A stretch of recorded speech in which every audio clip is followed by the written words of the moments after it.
أضفيت على الحسن العبقى فالورد تضوع واعتنقا.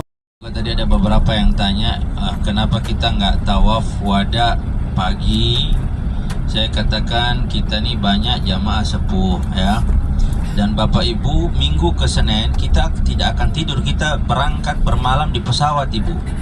Bapak Ibu, kalau malam ini kita kurang tidur juga, sampai sana kita drop apa yang telah ditetapkan. Bahkan ini ada jamaah yang sudah tawaf wada katanya.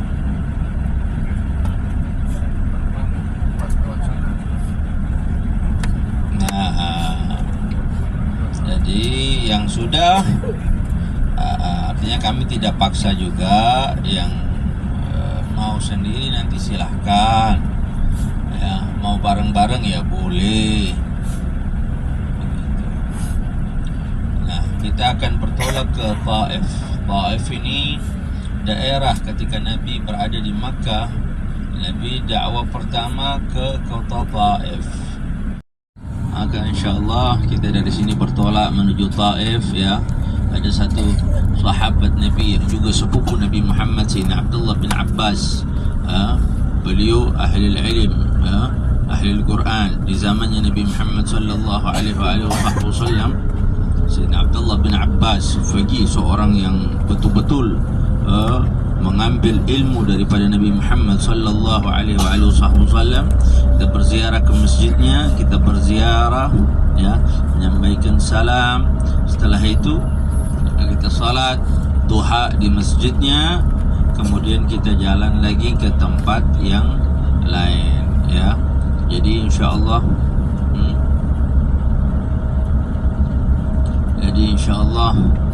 ini perjalanan yang luar biasa yang insyaallah membuat kita belajar dari sini ya, zaman itu bagaimana Nabi Muhammad berjalan. Kita dengan bis ini kurang lebih 2 jam Ibu, 1,5 jam sampai 2 jam baru sampai kota Taif.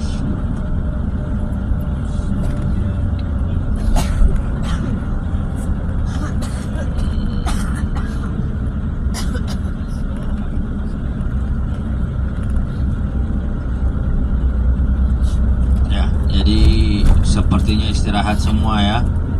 Nanti kita sambung di sana. Istirahat, silahkan tidur.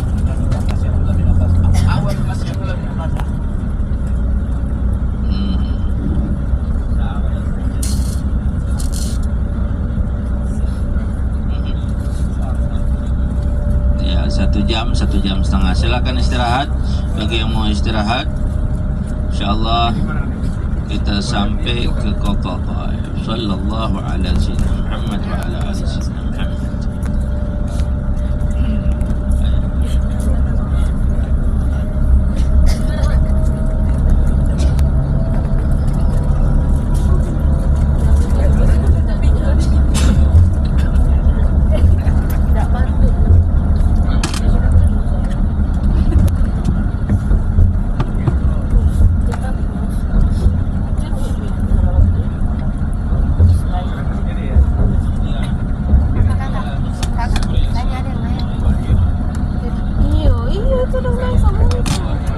Setiap saat.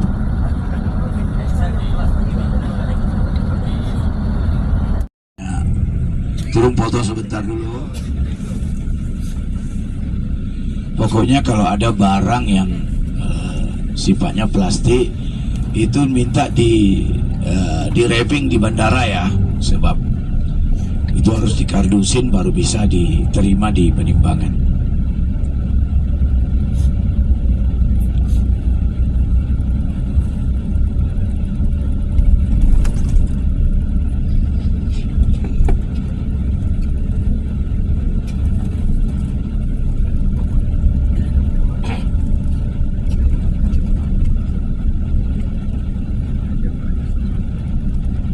Ya, inilah kota Taif yang merupakan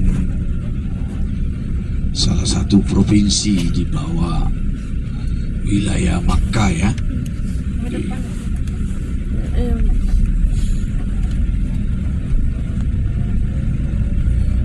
jaraknya lebih kurang 100 kilo dari Makkah.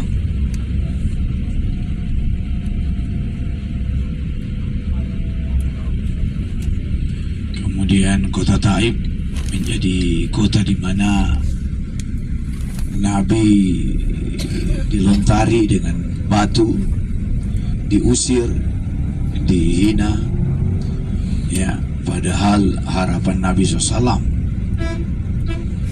setelah 2 kali ke Ethiopia,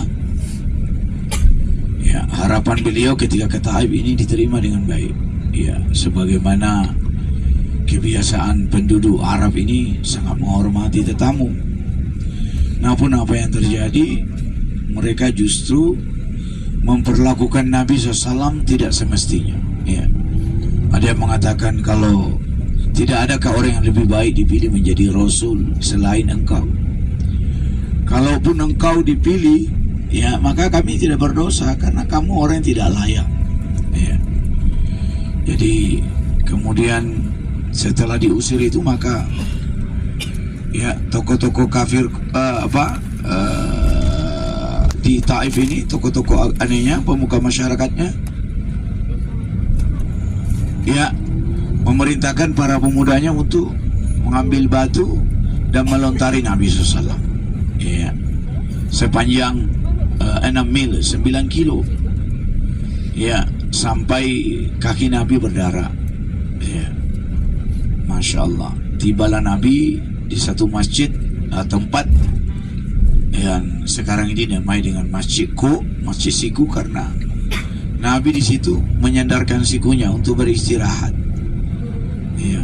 Kemudian berdoa kepada Allah, ya, dengan merendahkan dirinya, ya.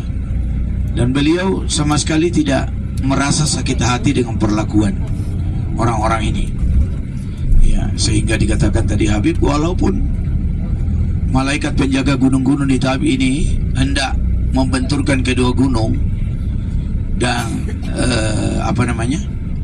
membuat penduduk di Taif ini mati semuanya, tapi Nabi tidak merestui itu, ya.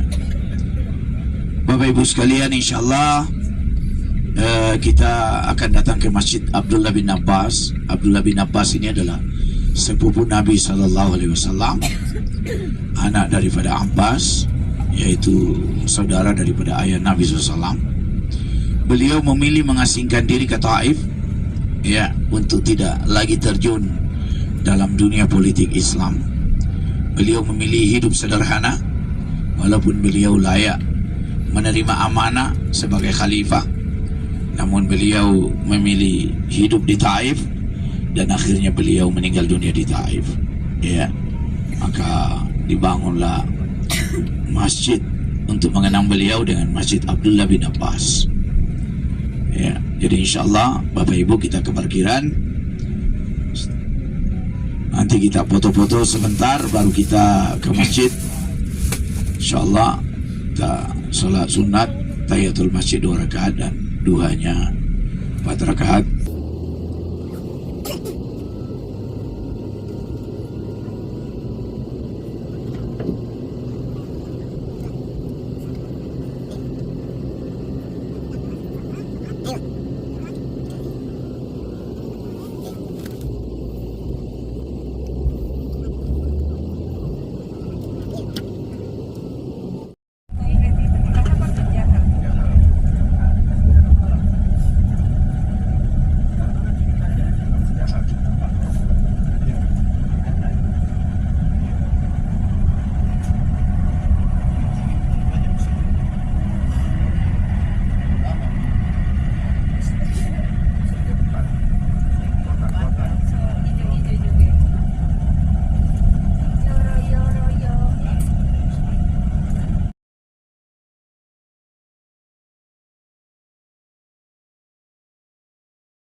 Ayo duduk ya.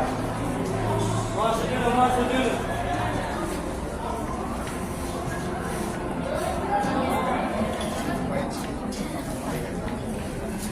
Kemudian pegawai pabrik mulai menghitung mawar-mawar itu.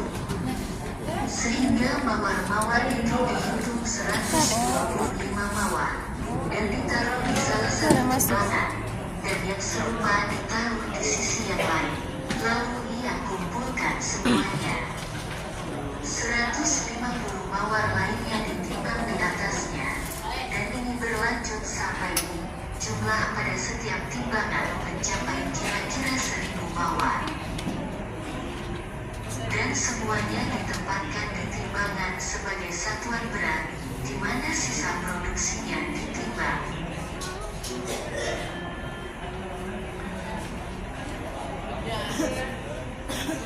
Kemudian setelah itu diangkut dalam keranjang ke pabrik yang terbuat dari tembaga, dan setiap pot menampung, menurut ukurannya, antara 10.000 mawar hingga 20.000 mawar. Dan setelah mengisi pot dengan mawar, kapasitas 25 liter air mawar pengantin ditambahkan pada masing-masing pot, dan pengambilan air kedua, yaitu panen pertama dan kedua, dan disebut penyulingan. Kemudian ditutup rapat dan dilas agar tidak pudar atau pudar. B. Jadi tidak berguna untuk memasak, sehingga parfumnya bocor ke udara. Dan yang disebut plester perekat kertas digunakan untuk pengelasan. Setelah itu kompor gas dinyalakan selama 40 hingga 50 menit hingga mulai mendidih.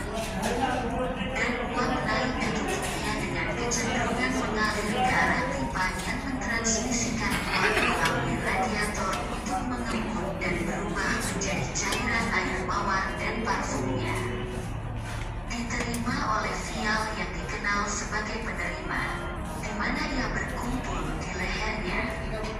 Hanya saja, di mana parfum ditarik dengan bingkai kaca, dan merupakan proses yang sulit untuk mengawetkan parfum dari kotoran. Adapun alat ini merupakan penemuan baru yang terbuat dari baja tahan karat yang dapat menampung sekitar 300.000 mawar, yang setara dengan 20 laboratorium nasional yang ditemukan oleh Syekh Rashid Hussein biangnya ya? Apa nih? Biangnya itu. Ini biang insyaallah. Mawar diisi secara otomatis oleh pompa dengan cara yang dikendalikan komputer. Kemudian bunga mawar ditempatkan di dalamnya sesuai dengan jumlah yang tersedia. Kemudian dipindahkan dengan kipas internal untuk mengosongkan persentase udara di dalam mawar. Untuk memindahkan mawar selama memasak, mereka dirancang khusus untuk tujuan ini. Tutup tanaman ditutup rapat dengan termokopel dan pistol. Setelah menutup sebelumnya, kompresor khusus dioperasikan untuk mengosongkan 30 hingga 40%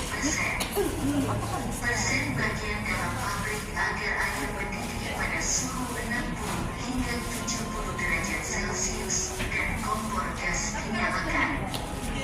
Dan berlangsung dari 1,5 jam hingga 2 jam untuk mulai mendidih, dan alat ini bekerja pada 2 jalur. Jalur atas untuk mentransfer uap dan jalur bawah untuk mentransfer cairan yang berubah di dalam laboratorium, dan 2 jalur bertemu di dalamnya satu kondensor yang mengumpulkan uap dan cairan. Dan kondensor ini dipasang di dalam baskom berisi air untuk pendinginan, kemudian diubah menjadi zat cair air dan mawar parfum yang disalurkan melalui pipa stainless steel ke penerima, yang dapat menampung sekitar 205 liter air mawar. Ini dihubungkan di bagian atas ke wadah kaca tempat minyak mawar Centarian abu. Di dalam wadah ini terdapat corong yang terbuat dari baja tahan karat, di mana minyak mawar dikosongkan tanpa menggunakan pipet khusus. Minyak disaring hingga mencapai pelanggan dengan cara yang baik, fermenter, sabu, air mawar, dan wangian. Kami juga menerima pengunjung dari dalam dan luar kerajaan, dan kami juga menerima siswa sekolah. Rasa jeruk ya.